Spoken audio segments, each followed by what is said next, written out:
ಓಂ ಶ್ರೀ ಸಾಯಿನಾಥಾಯ ನಮಃ. ಶ್ರೀ ಸಾಯಿ ಸಚ್ಚರಿತ್ರೆ 45ನೇ ಅಧ್ಯಾಯ. ಕಾಕಾ ದೀಕ್ಷಿತ ಅವರ ಅನುಮಾನ, ಹಲಿಗೆಯ ಹಾಸಿಗೆ. ಈ ಹಿಂದಿನ 3 ಅಧ್ಯಾಯಗಳಲ್ಲಿಯೂ ಬಾಬಾ ಅವರ ನಿರ್ವಾಣ ಯಾತ್ರೆಯನ್ನು ವಿವರಿಸಿದ್ದೇವೆ. ಅವರ ಭೌತಿಕ ಸ್ವರೂಪವು ಮಾತ್ರ ನಮ್ಮ ಕಣ್ಣಿನಿಂದ ದೂರವಾಗಿದೆಯೇ ಹೊರತು ಅವರ ಆಧ್ಯಾತ್ಮಿಕ ರೂಪವು ಬಾಬಾ ಅವರ ಆತ್ಮ ಪರಮಾತ್ಮ ಅಮರವಾದದ್ದಾಗಿದೆ. ಅವರು ಜೀವಂತರಾಗಿದ್ದಾಗ ನಡೆದ ಲೀಲೆಗಳನ್ನು ವಿವರಿಸಿದ್ದೇವೆ. ಅವರು ಗತಿಸಿದ ನಂತರವೂ ಅಂತಹ ಲೀಲೆಗಳು ಸಂಭವಿಸಿದೆ ಮತ್ತು ಸಂಭವಿಸುತ್ತಲೂ ಇವೆ. ಬಾಬಾ ಅವರು ಜೀವಿಸಿದಾಗ ಅವರ ಸಂಪರ್ಕ ಪಡೆದ ಜನರೇ ಧನ್ಯರು. ಆದರೆ ಪ್ರಾಪಂಚಿಕ ವಿಷಯಗಳಲ್ಲಿ ವಿರಕ್ತಿಯನ್ನು ತೋರದೆ ಪರಮಾತ್ಮನ ಕಡೆಗೆ ಮನಸ್ಸು ಕೂಡದೆ ಇರುವ ಜನರು ದುರದೃಷ್ಟರೆಂದೇ ಹೇಳಬೇಕು. ಭಕ್ತರಿಂದ ಅವರಿಗೆ ಬೇಕಾಗಿರುವುದು ಹೃತ್ಪೂರ್ವಕ ಭಕ್ತಿ ಮಾತ್ರ. ನಮ್ಮ ಇಂದ್ರಿಯಗಳು, ಅವಯವಗಳು ಮತ್ತು ಮನಸ್ಸು ಬಾಬಾ ಅವರ ಸೇವೆಯಲ್ಲಿ ನಿರತರಾಗಿರಬೇಕು. ಕೆಲವು ಅವಯವಗಳನ್ನು ಪೂಜೆಗೆ ನಿಯಮಿಸಿ ಇನ್ನಿತರ ಅವಯವಗಳನ್ನು ಬೇರೆ ಕಡೆಗೆ ಹರಿಸಬಾರದು. ಪೂಜೆ ಮತ್ತು ತಪಸ್ಸು ಮಾಡುವಾಗ ನಾವು ಹೃತ್ಪೂರ್ವಕವಾಗಿ ತ್ರಿಕರಣ ಶುದ್ಧಿಯಿಂದ ಮಾಡಬೇಕು. ಧರ್ಮಪತ್ನಿಯು ತನ್ನ ಪತಿಯಲ್ಲಿ ಇಟ್ಟ ಪ್ರೇಮವನ್ನು ಶಿಷ್ಯನಿಗೆ ಗುರುವಿನಲ್ಲಿ ಇರುವ ಪ್ರೇಮಕ್ಕೆ ಹೋಲಿಸಬಹುದಾಗಿದೆ. ಮಾತಾಪಿತರಾಗಲಿ, ಸಹೋದರರಾಗಲಿ ಅಥವಾ ಬಂಧುಗಳೇ ಆಗಲಿ ನಮ್ಮ ಜೀವನದ ಗುರಿಯಾದ ಆತ್ಮಜ್ಞಾನವನ್ನು ಪಡೆಯಲು ಸಹಾಯಕರಾಗಲಾರರು. ನಮ್ಮ ದಾರಿಯನ್ನು ನಾವೇ ಹಾಕಿಕೊಂಡು ಆತ್ಮಜ್ಞಾನವನ್ನು ಪಡೆಯಬೇಕು. ನಿತ್ಯಾನಿತ್ಯಗಳನ್ನು ವಿಚಾರ ಮಾಡಿ ಪ್ರಾಪಂಚಿಕ ಸುಖಭೋಗಗಳನ್ನು ತ್ಯಜಿಸಿ ಇಂದ್ರಿಯ ನಿಗ್ರಹ ಶಕ್ತಿಯನ್ನು ಗಳಿಸಿ ನಾವು ಮುಕ್ತಿ ಮಾರ್ಗ ಹಿಡಿಯಬೇಕು. ಇತರರಿಗೆ ಅಧೀನರಾಗುವ ಮೊದಲು ನಮ್ಮಲ್ಲಿ ನಾವೇ ವಿಶ್ವಾಸವಿಟ್ಟು ಈ ರೀತಿ ನಾವು ಈ ಪ್ರಪಂಚವು ನಶ್ವರವಾದುದೆಂದು ತಿಳಿದು ಮಿಥ್ಯಾಜ್ಞಾನವನ್ನು ತೊರೆದು ಚಿತ್ತವು ವಿಷಯಗಳಲ್ಲಿ ಪ್ರವರ್ತಿಸದಂತೆ ತಡೆದರೆ ಕೊನೆಗೆ ನಮಗೆ ವೈರಾಗ್ಯ ಬಂದು ಮಮಕಾರವು ದೂರವಾಗುವುದು. ಈ ವಿಧಾನದಿಂದ ಬ್ರಹ್ಮ ವಾಸನೆಯು ಉಂಟಾಗಿ ಆ ಬ್ರಹ್ಮನೇ ಗುರು ಎಂದು ಅರ್ಥವಾಗುತ್ತದೆ. ನಾವು ಯಾವಾಗ ಗುರು ಅಥವಾ ಬ್ರಹ್ಮನನ್ನು ಹೃತ್ಪೂರ್ವಕವಾಗಿ ಆರಾಧಿಸುತ್ತೇವೆಯೋ ಆಗ ನಾವು ಆತನಲ್ಲಿ ಐಕ್ಯವಾಗಿ ಆತ್ಮಜ್ಞಾನವನ್ನು ಪಡೆಯುತ್ತೇವೆ. ಸಂಕ್ಷಿಪ್ತವಾಗಿ ಹೇಳುವುದಾದರೆ ಗುರುವಿನ ನಾಮಸ್ಮರಣೆಯಿಂದಲೂ ಅವನ ಧ್ಯಾನದಿಂದಲೂ ನಾವು ಸಕಲ ಜೀವರಾಶಿಗಳಲ್ಲಿಯೂ ಅವನನ್ನು ಕಾಣುವಂತಾಗಿ ನಮಗೆ ನಿತ್ಯ ಆನಂದವು ದೊರಕುತ್ತದೆ. ಈ ಕೇಳಕಂಡ ಕಥೆಯು ಇದನ್ನು ಪ್ರತಿಪಾದಿಸುತ್ತದೆ. ಕಾಕಾ ದೀಕ್ಷಿತ ಅವರ ಅನುಮಾನ. ಏಕನಾಥ ವಿರಚಿತ ಭಾಗವತ, ಭಾವಾರ್ಥ ರಾಮಾಯಣ ಇವುಗಳನ್ನು ಪ್ರತಿದಿನವೂ ಓದಲು ಬಾಬಾ ಅವರು ಕಾಕಾ ಅವರಿಗೆ ಆಜ್ಞಾಪಿಸಿದ್ದರೆಂಬುದು ನೆನಪಿರಬಹುದು.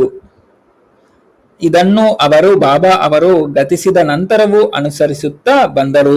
ಒಂದು ದಿನ ಚೌಪಾಟಿಯ ಕಾಕಾ ಮಹಾಜನಿ ಅವರ ಮನೆಯಲ್ಲಿ ಕಾಕಾ ದೀಕ್ಷಿತರು ಬೆಳಗ್ಗೆ ಏಕನಾಥ ಭಾಗವತವನ್ನು ಪಾರಾಯಣ ಮಾಡುತ್ತಿದ್ದರು. ಕಾಕಾ ಮಹಾಜನಿಯವರು ಮತ್ತು ಶ್ಯಾಮ ಅವರು ಅದನ್ನು ಶ್ರದ್ಧೆಯಿಂದ ಕೇಳುತ್ತಿದ್ದರು. ಆ ಅಧ್ಯಾಯದಲ್ಲಿ 11ನೇ ಸ್ಕಂದ 2ನೇ ಅಧ್ಯಾಯ, ಕವಿ, ಹರಿ, ಅಂತರಿಕ್ಷ, ಪ್ರಬುದ್ಧ, ಪಿಪ್ಪಲಾಯನ, ಅವಿರ್ಹೋತ್ರ, ಧ್ರುಮಿಲ, ಚಮಸ್ ಮತ್ತು ಕರಭಾಜನರೇ ಮೊದಲಾದ ನವನಾಥರು ಜನಕರಾಜನಿಗೆ ಭಾಗವತದ ಧರ್ಮತತ್ವಗಳನ್ನು ವಿವರಿಸುತ್ತಿದ್ದರು. ಜನಕರಾಜನು ಆ ನವನಾಥರನ್ನು ಕುರಿತು ಮುಖ್ಯ ಪ್ರಶ್ನೆ ಹಾಕಿದನು. ಅದಕ್ಕೆ ಎಲ್ಲರೂ ಸಮಂಜಸವಾದ ಉತ್ತರ ಕೊಟ್ಟರು. ಕವಿಯು ಭಾಗವತದ ಧರ್ಮವನ್ನು ಸೂಚಿಸಿದರು. ಹರಿಯು ಭಕ್ತರ ಗುಣಗಳನ್ನು ವಿವರಿಸಿದರು.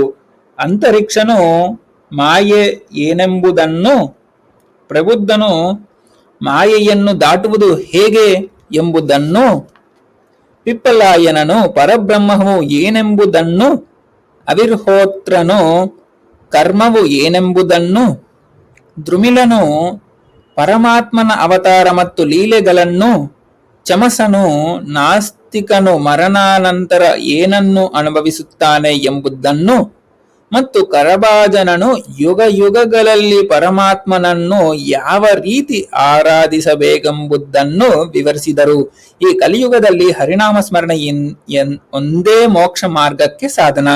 ಅಂದಿನ ಪಾರಾಯಣ ಮುಗಿದ ನಂತರ ಕಾಕಾ ದೀಕ್ಷಿತ ಶ್ಯಾಮ ಅವರನ್ನು ಕುರಿತು, ಈ ನವನಾಧರ ವಿವರಣೆ ಎಷ್ಟು ಚೆನ್ನಾಗಿದೆ, ಆಶ್ಚರ್ಯಕರವಾಗಿಲ್ಲವೇ? ಆದರೆ ಅವುಗಳನ್ನು ಅಭ್ಯಸಿಸುವುದು ಬಹಳ ಕಷ್ಟ. ನಾದರೂ ಶುದ್ಧರಾಗಿದ್ದು ನಮ್ಮಂತಹ ಮೂಢಾತ್ಮರಿಗೆ ಅವರಿಂದ ಉಲ್ಲೇಖಿಸಲ್ಪಟ್ಟ ಭಕ್ತಿಯನ್ನು ಹೊಂದಲು ಸಾಧ್ಯವೇ? ನಾವು ಎಷ್ಟೋ ಜನ್ಮ ತಾಳಿದರೂ ನಮಗೆ ಅದು ಸಾಧ್ಯವಿಲ್ಲ. ನಮಗೆ ಎಲ್ಲಿಯ ಮುಕ್ತಿ?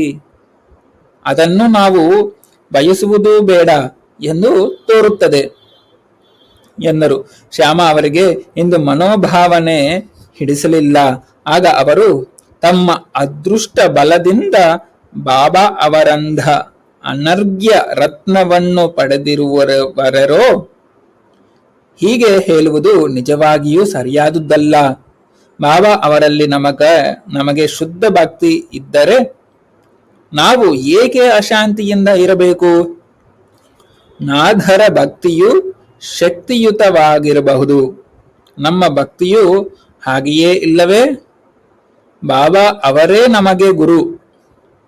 ಹರಿನಾಮ ಸ್ಮರಣೆ ಒಂದೇ ಮುಕ್ತಿ ಮಾರ್ಗಕ್ಕೆ ಸುಲಭ ಸಾಧನವೆಂದು ಹೇಳಲಿಲ್ಲವೇ? ಹೀಗಿದ್ದ ಮೇಲೆ ಚಿಂತೆ ಏಕೆ, ಹೆದರಿಕೆ ಏಕೆ ಎಂದು ಕೇಳಿದರು. ಕಾಕಾ ಸಾಹೇಬರಿಗೆ ಶ್ಯಾಮ ಅವರ ವಿವರಣ ಅರ್ಥವಾಗಲಿಲ್ಲ, ತೃಪ್ತಿಯಾಗಲಿಲ್ಲ. ಅವರು ಆ ದಿನವೆಲ್ಲವೂ ಅಗಾಧವಾದ ಭಕ್ತಿಯನ್ನು ಸಂಪಾದಿಸುವುದು ಹೇಗೆ ಎಂದು ಚಿಂತಿಸುತ್ತಾ ಮನಃಶಾಂತಿ ಇಲ್ಲದೆ ಕೊರಗಿದರು. ಮರುದಿನ ಬೆಳಗ್ಗೆ ಒಂದು ಪವಾಡ ಜರುಗಿತು. ಆನಂದರಾವ ಪಾಕಾಡೆ ಎಂಬುವರು ಶ್ಯಾಮ ಅವರನ್ನು ಹುಡುಕಿಕೊಂಡು ಅವರ ಕಡೆಗೆ ಬಂದರು. ಆಗ ಭಾಗವತ ಪಾರಾಯಣ ನಡೆದಿತ್ತು. ಪಾಕಾಡೆಯವರು ಶ್ಯಾಮ ಅವರ ಹತ್ತಿರ ನಿಂತು ಏನೋ ಪಿಸಿಕುಟ್ಟಿದ್ದರು. ಅವರು ಮೆಲ್ಲಿಗೆ ತಮ್ಮ ಕನಸನ್ನು ವಿವರಿಸುತ್ತಿದ್ದರು. ಈ ಕಿವಿ ಮಾತನ್ನು ಕೇಳಿ ಕಾಕಾ ಸಾಹೇಬರು ಪಾರಾಯಣ ನಿಲ್ಲಿಸಿ ಅದೇನೆಂದು ಕೇಳಿದರು. ಆಗ ಶ್ಯಾಮ ಅವರು, ನಿನ್ನೆ ನೀವು ಒಂದು ಅನುಮಾನವನ್ನು ವ್ಯಕ್ತಪಡಿಸಿದಿಲ್ಲ ಅಲ್ಲವೇ? ಅದಕ್ಕೆ ವಿವರಣೆ ಇಲ್ಲಿದ್ದೆ. ಪಾಕಾಡೆ ಅವರಿಗೆ ಬಾಬಾ ಅವರು ಕನಸಿನಲ್ಲಿ ಹೇಳಿದ್ದುದನ್ನು ಅವರೇ ಹೇಳುತ್ತಾರೆ. ಗುರುವಿನ ಚರಣಗಳಿಗೆ ನಮಸ್ಕಾರ ಮಾಡುವುದು ಅಥವಾ ಆರಾಧನೆ ಮತ್ತು ಭಕ್ತಿ ಇಷ್ಟೇ ಸಾಕೆಂದು ಹೇಳಿರುತ್ತಾರೆ ಎಂದರು. ಪಾಕಾಡೆ ತಮ್ಮ ಕನಸನ್ನು ಈ ರೀತಿ ವಿವರಿಸಿದರು. ನಾನು ಸಾಗರದಲ್ಲಿ ನಿಂತಿದ್ದೆ. ಬಾಬಾ ಕೂಡಲೇ ಕಾಣಿಸಿಕೊಂಡರು. ಅವರು ರತ್ನ ಖಚಿತವಾದ ಸಿಂಹಾಸನದ ಮೇಲೆ ಕುಳಿತಿದ್ದರು. ಚರಣಗಳು ಮಾತ್ರ ನೀರಿನಲ್ಲಿ ಇದ್ದವು. ನಾನು ಅತ್ಯಾನಂದದಿಂದ ಸಂತುಷ್ಟನಾದೆನು. ಆ ದೃಶ್ಯ ಕಣ್ಣಿಗೆ ಕಟ್ಟಿದಂತಾಗಿ ಮರೆಯಲಾರದಾಗಿದೆ. ಅದು ಕನಸನ್ ಎಂದು ನಾನು ಭಾವಿಸಿರಲಿಲ್ಲ. ಶ್ಯಾಮ ಅವರು ಕುತೂಹಲದಿಂದ ಅಲ್ಲೇ ನಿಂತಿದ್ದರು. ಅವರು ನನ್ನನ್ನು ಕುರಿತು, ಬಾಬಾ ಅವರ ಚರಣಕ್ಕೆ ಎರಗು ಎಂದರು. ನಾನು, ಹೌದು, ನಮಸ್ಕಾರ ಮಾಡಬೇಕೆಂದಿದ್ದೇನೆ. ಏನು ಮಾಡಲಿ? ಅವರ ಚರಣಗಳು ನೀರಿನಲ್ಲಿವೆ. ನನ್ನ ಮಸ್ತಕವನ್ನು ಹೇಗೆ ಅವರ ಅಡಿದಾಗವರೆಗಳಲ್ಲಿ ಇಡಲಿ ಎಂದನು. ಆಗ ಶ್ಯಾಮ ಅವರು, ಓ ದೇವಾ, ನೀರಿನಲ್ಲಿರುವ ನಿಮ್ಮ ಚರಣಗಳನ್ನು ಮೇಲಕ್ಕೆತ್ತಿರಿ ಅನ್ನಲು ಬಾಬಾ ಅವರ ಕೂಡಲೇ ತಮ್ಮ ಚರಣಾರವಿಂದಗಳನ್ನು ಮೇಲಕ್ಕೆತ್ತಿದ್ದರು. ಸ್ವಲ್ಪವೂ ನಾನು ತಡಮಾಡದೆ ಪಾದಗಳನ್ನು ಹಿಡಿದುಕೊಂಡು ನಮಸ್ಕರಿಸಿದೆನು. ಇದನ್ನು ನೋಡಿ ಬಾಬಾ, ಈಗ ಹೊರಡು, ನಿನ್ನ ಅಭೀಷ್ಟವು ಸಿದ್ಧಿಸುತ್ತದೆ. ಭಯ ಮತ್ತು ಕಾತುರತೆಯನ್ನು ಬಿಡು ಎಂದು ಹೇಳಿ ಆಶೀರ್ವದಿಸಿದರು. ಮುಂದುವರೆದು, ನನ್ನ ಶ್ಯಾಮನಿಗೆ ಜರಿ ಅಂಜಿನ ದೋತರಗಳನ್ನು ಕೊಡು, ನಿನಗೆ ಒಳ್ಳೆಯದಾಗುತ್ತದೆ ಎಂದು ಹೇಳಿದರು. ಬಾಬಾ ಅವರು ಅವರ ಆಜ್ಞೆ ಅನುಸಾರವಾಗಿ ಪಾಕಾಡೆಯವರು ದೋತರವನ್ನು ಕೊಂಡು ತಂದು ಶ್ಯಾಮ ಅವರಿಗೆ ಕೊಡಬೇಕೆಂದು ಅವರ ಕೈಗಿತ್ತರು. ಆದರೆ ಶ್ಯಾಮ ಅವರು ಬಾಬಾ ಅವರು ಸ್ವೀಕರಿಸೆಂದು ಹೇಳುವ ತನಕ ನಾನು ಸ್ವೀಕರಿಸುವುದಿಲ್ಲ ಎಂದರು. ಕೆಲವು ಕಾಲದ ಚರ್ಚೆಯ ನಂತರ ಕಾಕಾ ಅವರು ಚೀಟಿ ಹಾಕಲು ನಿರ್ಧರಿಸಿದರು. ಅನುಮಾನ ಬಂದಾಗ ಚೀಟಿ ಹಾಕಿ ಅದರಲ್ಲಿ ಒಂದನ್ನು ಎತ್ತಿ ಬಂದ ಉತ್ತರದಂತೆ ನಡೆಯುವುದು ಕಾಕಾ ಅವರ ವಾಡಿಕೆಯಾಗಿತ್ತು. ಒಂದು ಚೀಟಿಯಲ್ಲಿ ಸ್ವೀಕರಿಸು ಎಂದು, ಮತ್ತೊಂದರಲ್ಲಿ ನಿರಾಕರಿಸು ಎಂದು ಬರೆದು ಮಡಿಚಿ ಬಾಬಾ ಅವರ ಫೋಟೋದ ಮುಂದೆ ಇಟ್ಟು ಒಂದು ಮಗುವಿನ ಕೈಯಿಂದ ಚೀಟಿ ಎತ್ತಿಸಲಾಯಿತು. ಅದರಲ್ಲಿ ಸ್ವೀಕರಿಸು ಎಂದಿತ್ತು. ದೋತರವನ್ನು ಶ್ಯಾಮ ಅವರಿಗೆ ಕೊಟ್ಟರು. ಶ್ಯಾಮ ಅವರು ಸಂತೋಷದಿಂದ ಅದನ್ನು ಸ್ವೀಕರಿಸಿದರು. ಈ ರೀತಿ ಆನಂದರಾವು ಮತ್ತು ಶ್ಯಾಮ ಇಬ್ಬರೂ ಆನಂದ ಭರಿತರಾದರು. ಕಾಕಾ ಸಾಹೇಬರ ಅನುಮಾನ ಪರಿಹಾರವಾಯಿತು. ಈ ಕಥೆಯು ಇತರ ಸಂತರ ವಾಣಿಯನ್ನು ಗೌರವಿಸುವಂತೆ ಹೇಳುವುದಲ್ಲದೆ ಅದೇ ಸಮಯದಲ್ಲಿ ನಮ್ಮ ಮಾತಿನಲ್ಲಿ ನಾವು ಅಚಲ ವಿಶ್ವಾಸ ಇಡಬೇಕೆಂಬುದನ್ನು ಬೋಧಿಸುತ್ತದೆ.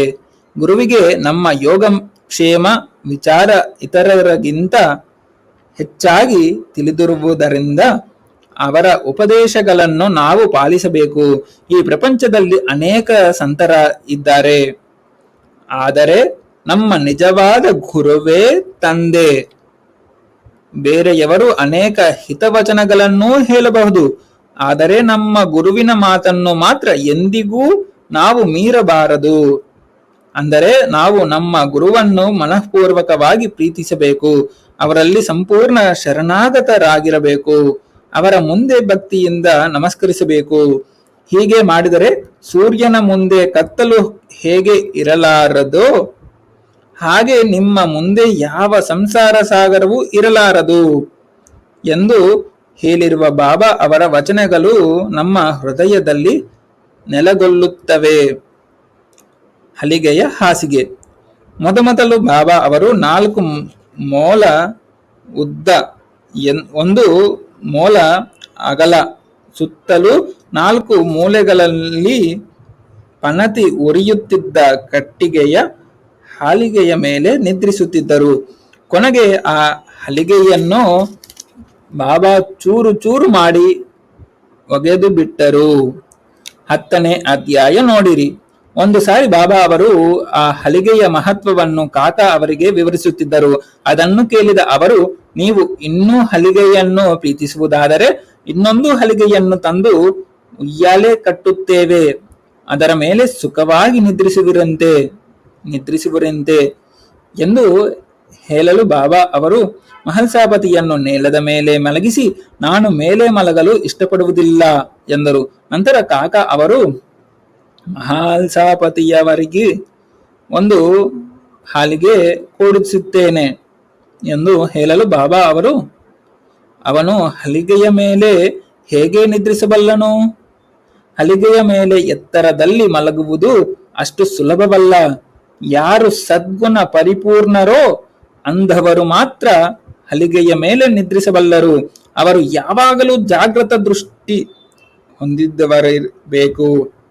ನಾನು ನಿದ್ರೆ ಹೋಗುವಾಗ ನನ್ನ ಹೃದಯ ಮೇಲೆ ಕೈಯಿಟ್ಟು ನಾನು ಹರಿನಾಮ ಸ್ಮರಣೆ ಮಾಡುತ್ತಿರುವುದನ್ನು ಗಮನಿಸುತ್ತಿರು. ನಿದ್ರಿಸಿದಾಗ ನನ್ನನ್ನು ಎಚ್ಚರಿಸು ಎಂದು ನಾನು ಮಹಲ್ಸಾಪತಿಗೆ ಹೇಳುತ್ತೇನೆ. ಅವನಿಂದ ಅದೂ ಸಾಧ್ಯವಿಲ್ಲ. ಅವನೇ ನಿದ್ರೆಯಿಂದ ತೂಕಡಿಸುತ್ತಾನೆ. ನನ್ನ ಹೃದಯದ ಮೇಲಿನ ಅವನ ಕೈಗಳು ಕಲ್ಲಿನಂತೆ ಭಾರವಾಗಿರುತ್ತವೆ. ಭಗತ್ ಎಂದು ನಾನು ಕೂಗಿದಾಗ ಮಾತ್ರ ಅವನು ಎಚ್ಚೆತ್ತು ಕಣ್ಣು ತೆರೆಯುತ್ತಾನೆ. ಹೀಗೆ ನೇಲದ ಮೇಲೆಯೇ ಸರಿಯಾಗಿ ನಿದ್ರಿಸಲಾಗಿದೆ. ನಿದ್ರಾದೇವಿಯ ಗುಲಾಮನಾಗಿರುವ ಅವನು ಹಲಿಗೆಯ ಮೇಲೆ, ಅದು ಎತ್ತರದಲ್ಲಿ ಹೇಗೆ ನಿದ್ರಿಸಬಲ್ಲನು ಎಂದರು. ಅನೇಕ ಸಾರಿ ಬಾಬಾ ಅವರು ಭಕ್ತರ ಮೇಲಿನ ಪ್ರೀತಿಯಿಂದ ಯಾವುದು ನಮ್ಮದೋ ಅದು ನಮ್ಮೊಡನೆ ಇರುತ್ತದೆ, ಇತರರದು ಅವರವರ ಹತ್ತಿರ ಇರುತ್ತದೆ ಎಂದು ಹೇಳುತ್ತಿದ್ದರು. ಶ್ರೀ ಸಾಯಿ ಪ್ರಣಾಮ. ಶ್ರೀ ಸಚ್ಚಿದಾನಂದ ಸಮರ್ಥ ಸದ್ಗುರು ಸಾಯಿನಾಥ್ ಮಹಾರಾಜ್ ಕಿ ಜೈ. ಹರಿ ಓಂ ಗುರುದೇವ ದತ್ತ ಕಿ ಜೈ.